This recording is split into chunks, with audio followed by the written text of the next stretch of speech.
pile of mash, and they thought it was great. Everybody was cheering, clapping. It's funny even thinking about it now. But yeah, it was perfect. It had to be first time, otherwise the reaction would have been gone. I've always thought that the Bond theme should be saved for moments when James Bond does something typically James Bond-esque. If you use it on everything, you kind of lose the effectiveness of it. When he goes on land, I play the James Bond theme on the guitar.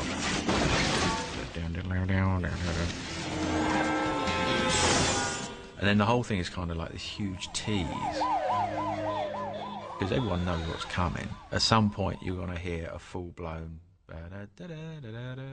And you've got to wait for something pretty good for that to give us the excuse to do it. And I'd save the big kind of key change and the big when we see the dome. Kind of emerges from the restaurant and shoots out of the restaurant, lands on the Thames, you know. But it makes the dome seem quite heroic, so it got the theme at that point. All in all, it was a good 4 months of work.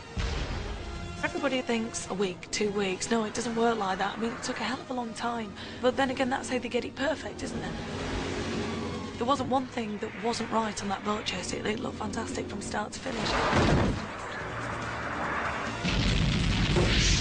Our mission to find the ultimate Bond moment is almost at an end. But before I tell you which clip ITV viewers voted best ever Bond, let us remind ourselves of the countdown so far. At number 10, what's his name again? Bond. James Bond. Hijinks from Moonraker at number 9.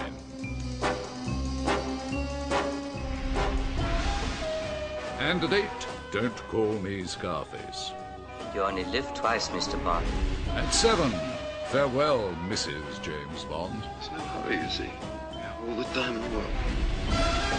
An astonishing leap into the unknown at 6. And another golden moment at number 5. Breaking through at 4, James Bond, Tank Commander. A sight for sore eyes, Honey Rider at number 3. And at 2, Messing About on the River. And so we come to our best ever Bond moment. It must have been a torturous choice for you all.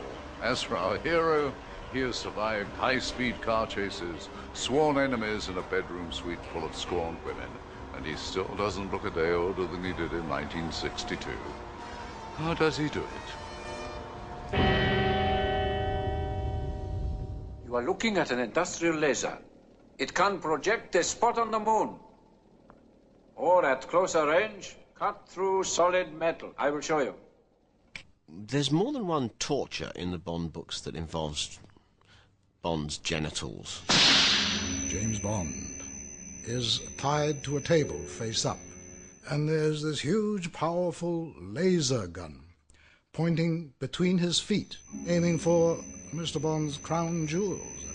This is gold, Mr. Bond. All my life I've been in love with its color. This is the classic situation in the Bond films. I welcome any enterprise that will increase my stock. The enemy believes implicitly that he's got Bond where he or she wants him, and he can't get away.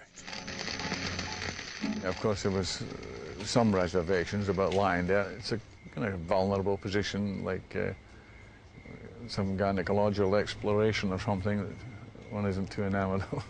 I think you've made your point, Goldfinger. Thank you for the demonstration. Choose your next witticism carefully, Mr. Bond. It may be your last.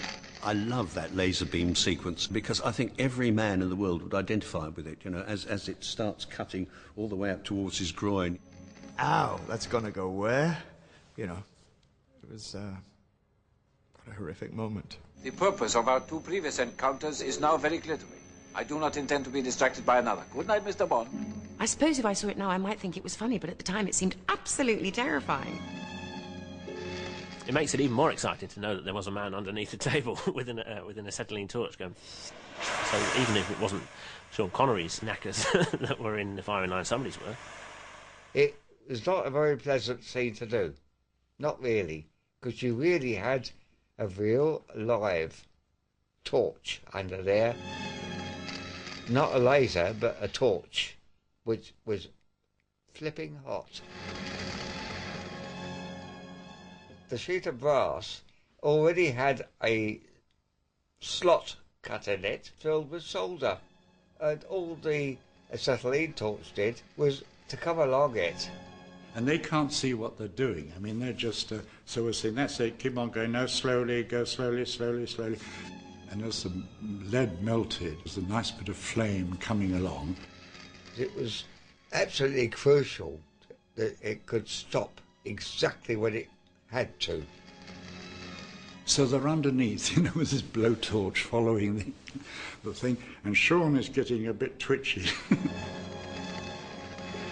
It was warm, and I would imagine that one's imagination ran a bit riot too with it. It just went so close. You were like, no, it can't be true.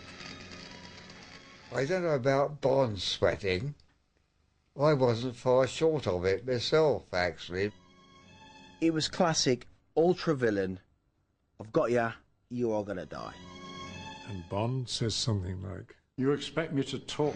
Do you expect me to talk? And Goldfinger sort of turns around casually as he's going out of the door and says, "No, I expect you to die, Mr. Bond." No, Mr. Bond, I expect you to die. No, I expect you to die. Classic line, isn't it? It was on that particular line, which of course I could hear, that I got my real cue, because I knew then I was coming to the end, because I couldn't see Sean's crutch. You're forgetting one thing. If I fail to report, 008 replaces me.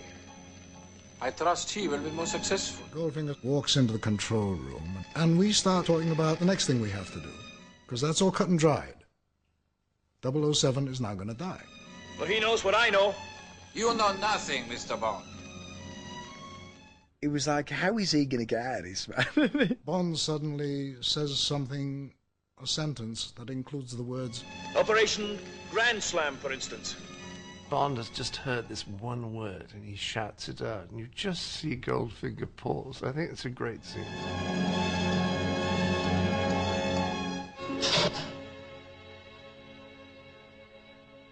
You are quite right, Mr. Bond.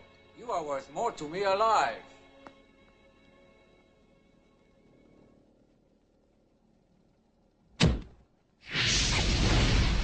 Oh, and don't worry about 007. He survived and lived to die another day.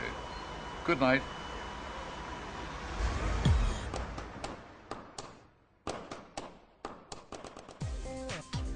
The news is next. Then at 7, the events at Emmerdale from yesterday have the village in shock, and there's more to come. After that, more people are starting to believe that Richard really is a bad guy. Killer Corrie at 7:30.